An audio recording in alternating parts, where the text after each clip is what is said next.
নমস্কার বন্ধুরা, আমি কল্পনা প্রতিদিনের মতো চলে এসেছি। দেখো আরেকটি রান্নার ব্লগ নিয়ে। রান্না আর কি, এখন মা নার্সিংহোমে ভর্তি, কোনো খেতেও ইচ্ছা করে না আমাদের।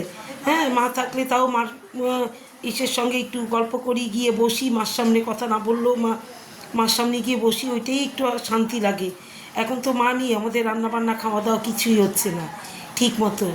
এই দেখো কি রান্না করে, শুধু ভাত আর কাঁচকলা বাটা আর কালকের আলুর দম।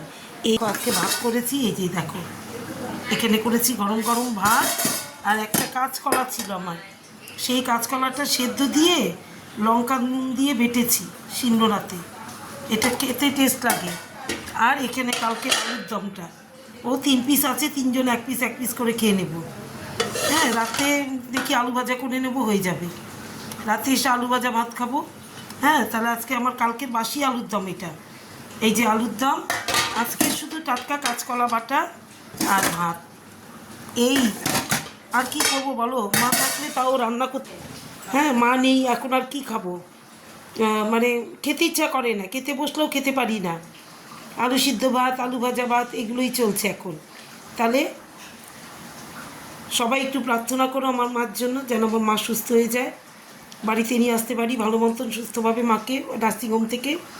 আর সবাই ভালো থেকো, সুস্থ থেকো। শুভ দুপুর, সবাই ভালো থেকো, সুস্থ থেকো, টাটা।